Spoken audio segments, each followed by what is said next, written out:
একজনে হাত দিছে আমারে সালাম দেওয়ার জন্য, আমি লুঙ্গি পিনতেছি, ফট করে হাত দিয়ে ফেলাইছে। এমনকি আমি লুঙ্গি ছাইরে দিয়ে হাত বাড়ামু, সে তো হাত দিয়ে ফেলাইছে। আর একজনে ফাট করে ছবি তুলে ফেলাইছে। কি হইলো? হুজুর এই ব্যক্তির সাথে মুসাফা করে নাই, অহংকারী। আমার এই বদনামটা ছড়াইলো কে? কোন হিন্দু, কোন বেঈমান? আমার ভাই মুসলমান, সেই একটা আবেগে ছবি তুলে ছাইরে দিছে। বাস এবার ট্রল চলতেছে, আলেমদের বদনাম, আলেম ভালো না, অমুক হুজুর খারাপ, অমুক হুজুর খারাপ। এইভাবে দোষ খুঁজলে, গ্রামে একটা কথা বলে আমাদের, কম্বল বাঁচলে কিছুই থাকে না। এরকম দোষ ছাড়া আছে কে? বলেন তো আমার যুবক বাবারা, শিক্ষিতরা, দোষ ছাড়া কে আছে? এভাবে যদি একজন একজন আলেমের দোষ ধরেন তো ইসলাম আর কই? অমুক আলেম খারাপ, অমুক আলেম খারাপ, অমুক আলেম খারাপ, তার এই দোষ, তার এই দোষ। ওই আমি মাঝে মাঝে বলি, হিংসা কেমন জিনিস। বাড়ির পাশে প্রতিবেশীর ছেলে গরিব, কিন্তু ছেলের মেধা ভালো, পাশের ঘরওয়ালা বড় লোক, এর সহ্য হয় না। একজনে কয়, সাহেব সাহেব অমুকের ছেলে তো এখন ক্লাস 8-এ উঠে গেছে, দূর বাদ দাও, ও জীবনে কাজে লাগবে না, ও লেখাপড়া কি করবো, পরীক্ষায় পাশ করতো না। উম্মা ফাইনাল পরীক্ষার রেজাল্ট যখন বের হয়ে গেছে, খবর পাইছে যে সে গোল্ডেনে পালাস। স্যার গোল্ডেনে পালাস, বাদ দাও। গোল্ডেন পাইলে কি হবে? ওর জীবনে আর চাকরি হবে না। এক পর্যায়ে লেখাপড়া শেষ করে চাকরিও হয়ে গেছে। স্যার চাকরিও হয়ে গেছে, চাকরি থাকলে কি হবে? বেতন থাকবে না। শুনে না, বেতন হাই স্কেল। কিছুদিন পর কয়, বেতন পাইলে কি হবে? বেশি দিন টিকবে না। এই হিংসার দাবানলে সব আমরা আটকায় গেছি। গীবত করতে করতে করতে করতে করতে করতে প্রত্যেকটা মানুষের মুখ দুর্গন্ধময় হয়ে গেছে। এই পরিমাণ দুর্গন্ধ যে মেসওয়াক কেন, ব্রাশ কেন, কোন মেডিসিনে আর মুখের দুর্গন্ধ যাবে না। কারণ গোশত খাইলে মুখে ব্রাশ করা লাগে না, তো গোশত খাইতেই আছে, খাইতেই আছে, খাইতেই আছে, কোনদিন মুখ ধোয় না।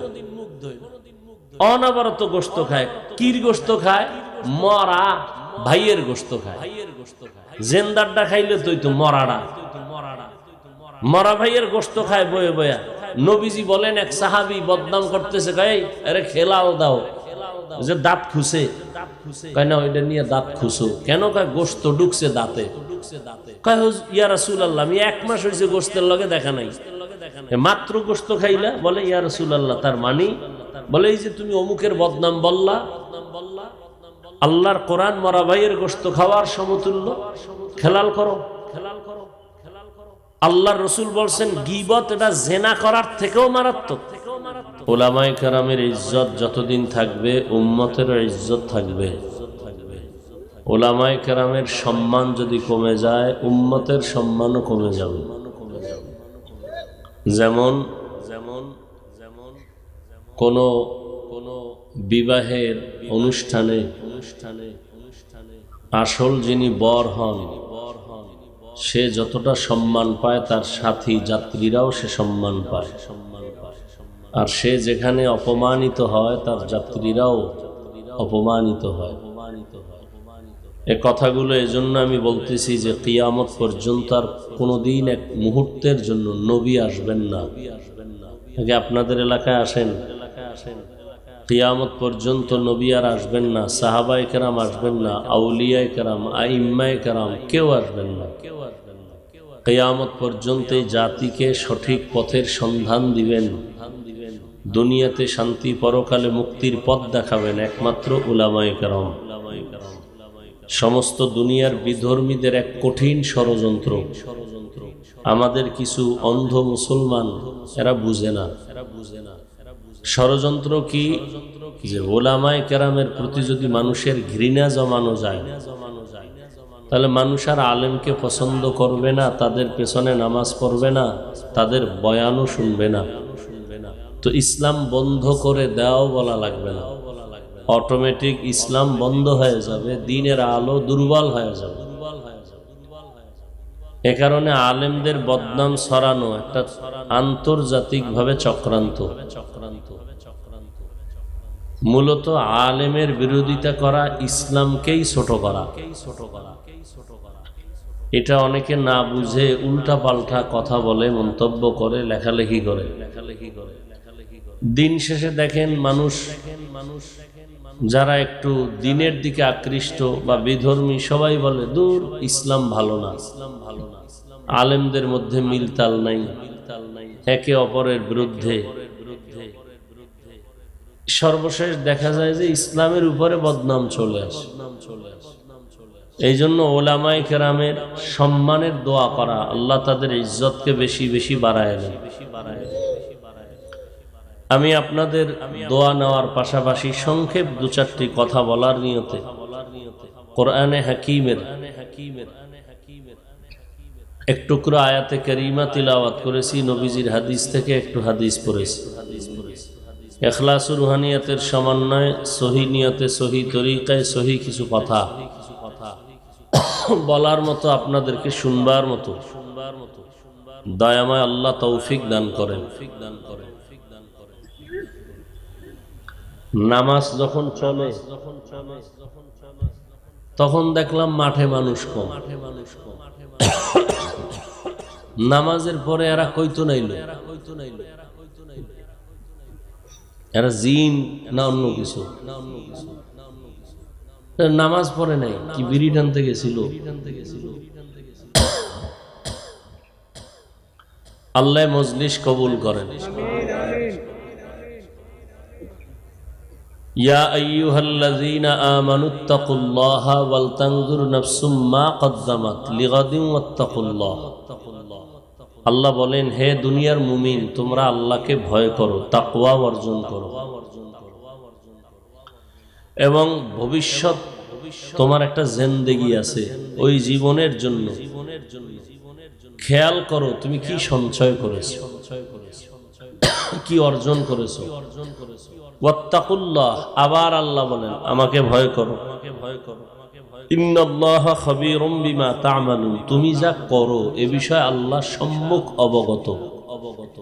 আল্লাহর অজানা কিছু নাই। দুনিয়ার সকলকে ফাঁকি দেওয়া সম্ভব, আল্লাহকে ফাঁকি দেওয়া সম্ভব। নবীজি বলেন, ইত্তাকিল মাহারিম তাকুন আবাদান নাস। আল্লাহর নিষিদ্ধ জিনিস থেকে নিজেকে বাঁচাও, তো মানুষের দরবারে আল্লাহ মর্যাদা বাড়ায় দিবেন। দুনিয়াতে আসছি, একদিন যেতে হবে। যাওয়ার কোন দিনটা আমার নির্দিষ্ট করা আল্লাহ তা লিপিবদ্ধ করে এরপরে পাঠিয়েছেন।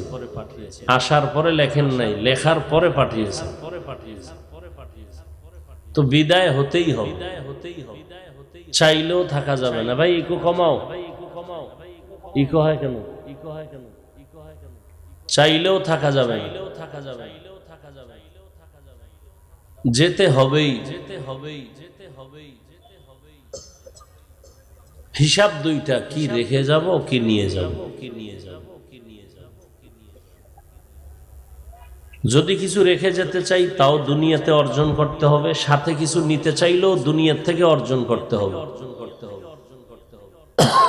আর দুনিয়া মাজরাতুল আখিরা, দুনিয়া হলো আখিরাতের ফসল কামাইয়ের জায়গা। দুনিয়া আল্লাহ কেন দিয়েছেন? আখিরাতের কিছু সম্বল সঞ্চয় করার কাজের জন্য।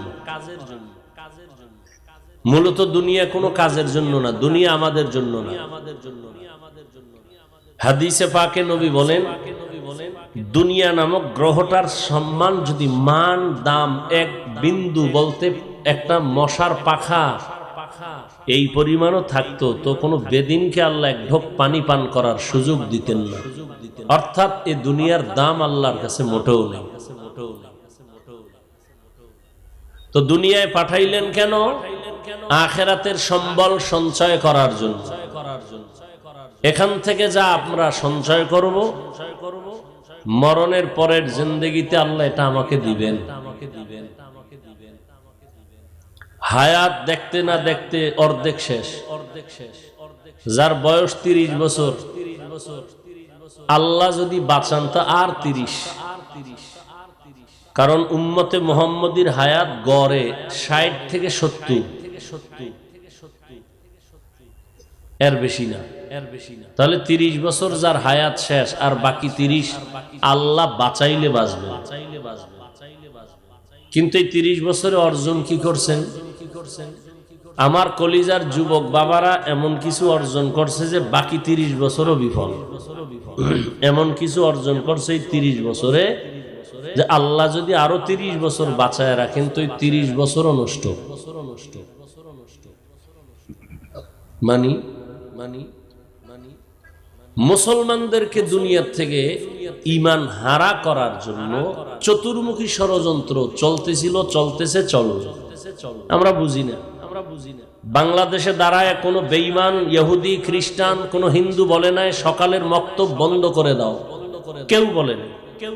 কিন্তু এমন আকাম করছে, এমন অপকৌশল করেছে, এমন চূড়ান্ত চক্রান্ত করেছে যে মুয়াজ্জিন যখন আজান দিতে উঠে ঠিক সেই টাইমে মা উঠে তার বাচ্চাকে কেজিতে পাঠাবার জন্য। তো এখন সকালবেলা স্কুলে নিতে হবে সন্তানকে, বই ফ্রি, নাস্তা ফ্রি, গাড়ি ফ্রি। বলা লাগে নাই মক্তব বন্ধ করে দাও, অটো বন্ধ হয়ে গেছে। কিন্তু আমাদের ব্রেন খুব দুর্বল, অনেক ভালো কিন্তু কাজে লাগাই না। দুনিয়ার সমস্ত বিধর্মীদের থেকে মুসলমানের ব্রেন, জ্ঞান, মেধা খুব তাজা। এর মধ্যে আবার 40-এর মধ্যে যাদের মেধা আছে, বয়স আছে, তাদেরটা আরো তাজা। বয়সের কারণে তাদের মেধা একটু দুর্বল। কিন্তু আমার যুবকরা গুনাহ করতে করতে করতে করতে চরিত্র, মেধা সব নষ্ট করে ফেলেছে।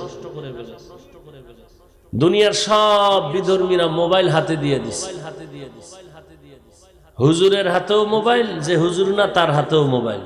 হুজুর তো গান দেখবে না, তো হুজুরের কেমনে এই আকামে ঢুকান যায়, তার ইবাদত ক্ষতি কেমনে করা যায়? হুজুর তো গান দেখবে না, মেয়ে দেখবে না, তো কি করা যায়? কয় যে ইউসুফ জুলেখার নাটক বানাও, ফেরাউন আর নমরুদের নাটক বানাও। এই নাটক দিয়া এবার হুজুরদের আটকায় দিছে। হুজুর এখন ইউসুফ জুলেখার নাটক দেখে। আজান হয়ে গেছে, হুজুর নামাজ আসতেছে, এই একটু বাকি। কি দেখেন আপনি? না হারাম কিছু দেখি না। কি দেখেন? ইউসুফ নবীর কাহিনী দেখতেছি। বাস তার অন্তরে ঢুকছে, এটা গুনাহ না। এভাবে দেখতে দেখতে একদিন জামাত শেষ, আর একদিন তার নামাজ কাজা হয়ে গেছে। এক পর্যায়ে এভাবে নষ্ট হতে হতে সে ঈমান আর আমল থেকে অনেক দূরে। যদি এই হয় আমার হুজুরের হালাত, তো আমার উম্মতের হালাত কি হবে? আমি শুরুতেই বলছি এই জাতি আর কোনোদিন নবী পাবে না, সাহাবী পাবে না কোনদিন, আর ওমর, ওসমান, আলী, কোনদিন আইম্মায়ে কেরাম, ইমাম বুখারী, ইমাম মুসলিম, ইমাম তিরমিজি পাবে না। এই জাতি ইসলাম চিনবে, আল্লাহ চিনবে, জান্নাত চিনবে আলেম দিয়ে। এই জন্য আলেমের উপরে টার্গেট, এদের সম্মান কমাও, এদেরকে বিতর্কিত বানাও। আল্লাহ হেদায়াত দান করুন। আর ক্যামেরা তো ওপেন করাই আছে। হ্যাঁ, একজনে হাত দিছে আমার সালাম দেওয়ার জন্য, আমি লুঙ্গি পিনতেছি, ফট করে হাত দিয়ে ফেলাইছে। এমনকি আমি লুঙ্গি ছাইড়ে দিয়ে হাত বাড়ামু, সে তো হাত দিয়ে ফেলাইছে। আর একজনে ফাট করে ছবি তুলে ফেলাইছে। কি হইলো? হুজুর এই ব্যক্তির সাথে মুসাফা করে নাই, অহংকারী। আমার এই বদনামটা ছড়াইলো কে? কোন হিন্দু, কোন বেঈমান? আমার ভাই মুসলমান, সেই একটা আবেগে ছবি তুলে ছাইড়ে দিছে। বাস এবার ট্রল চলতেছে, আলেমদের বদনাম, আলেম ভালো না, অমুক হুজুর খারাপ, অমুক হুজুর খারাপ। এইভাবে দোষ খুঁজলে, গ্রামে একটা কথা বলে আমাদের, কম্বল বাঁচলে কিছুই থাকে না। এরকম দোষ ছাড়া আছে কে? বলেন তো আমার যুবক বাবারা, শিক্ষিতরা, দোষ ছাড়া কে আছে? এভাবে যদি একজন একজন আলেমের দোষ ধরেন তো ইসলাম আর কই? অমুক আলেম খারাপ, অমুক আলেম খারাপ, অমুক আলেম খারাপ, তার এই দোষ, তার এই দোষ। ওই আমি মাঝে মাঝে বলি, হিংসা কেমন জিনিস?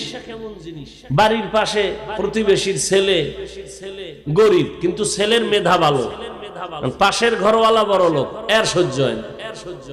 একজনে কয়, সাহেব অমুকের ছেলে তো এখন ক্লাস 8-এ উঠে গেছে, দূর বাদ দাও, ও জীবনে কাজে লাগবে না, ও লেখাপড়া কি করবো, পরীক্ষায় পাশ করতো না। উম্মা ফাইনাল পরীক্ষার রেজাল্ট যখন বের হয়ে গেছে, খবর পাইছে যে সে গোল্ডেনে পালাস। স্যার গোল্ডেনে পালাস, বাদ দাও। গোল্ডেন পাইলে কি হবে, ওর জীবনে আর চাকরি হবে না। এক পর্যায়ে লেখাপড়া শেষ করে চাকরি হয়ে গেছে। স্যার চাকরি হয়ে গেছে, চাকরি থাকলে কি হবে, বেতন থাকবে না। শুনে না, বেতন হাই স্কেল। কিছুদিন পর কয় বেতন পাইলে কি হবে, বেশি দিন টিকবে না। এই হিংসা দাবানলে সব আমরা আটকায় গেছি। গীবত করতে করতে করতে করতে করতে করতে প্রত্যেকটা মানুষের মুখ দুর্গন্ধময় হয়ে গেছে। এই পরিমাণ দুর্গন্ধ যে মেসওয়াক কেন, ব্রাশ কেন, কোন মেডিসিনে আর মুখের দুর্গন্ধ যাবে না।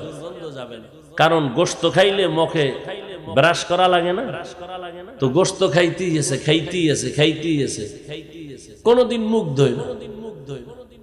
অনবরত গোশত খায়। কির গোশত খায়? মরা ভাইয়ের গোশত খায়। জেন্দারটা খাইলে তুই তো মরাড়া, মরা ভাইয়ের গোশত খায় বয়ে বয়া। নবীজি বলেন, এক সাহাবী বদনাম করতেছে, কয় আরে খেলাও দাও, যে দাঁত খুশে, কয় না ওইটা নিয়ে দাঁত খুশো কেন, কয় গোশত ঢুকছে দাঁতে। কয় ইয়া রাসূলুল্লাহ, আমি 1 মাস হয়েছে গোশতের লগে দেখা নাই, মাত্র গোশত খাইলা? বলে ইয়া রাসূলুল্লাহ, তার মানে? বলে এই যে তুমি অমুকের বদনাম বললা, আল্লাহর কোরআন মরা ভাইয়ের গোশত খাওয়ার সমতুল্য, খেলাল করো। আল্লাহর রাসূল বলছেন গীবত এটা জিনা করার থেকেও মারাত্মক।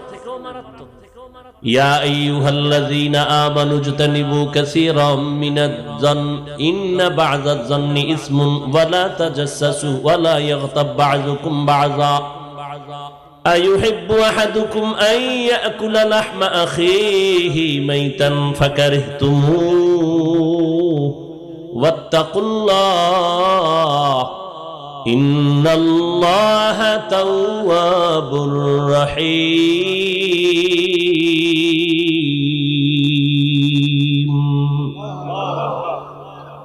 আল্লাহ বলেন, হে মুমিন, তোমরা খারাপ ধারণা থেকে নিজেকে বাঁচাও। এমন কিছু খারাপ ধারণা মানুষকে চূড়ান্ত গুনাহের রাস্তায় নিয়ে যায়। আল্লাহ নিজে বলেন, এই মুমিন, তোমরা কি পছন্দ করো তোমাদের মরা ভাইয়ের গোশত খাবা? আল্লাহ বলেন নিজেই, ফাকারিহতুমুহ, না তোমরা পছন্দ করো না, তো আত্তাকুল্লাহ, আমি আল্লাহকে ভয় কর। আমি আল্লাহর ভয় অন্তরে জমা করে গীবত থেকে নিজেকে বাঁচাও।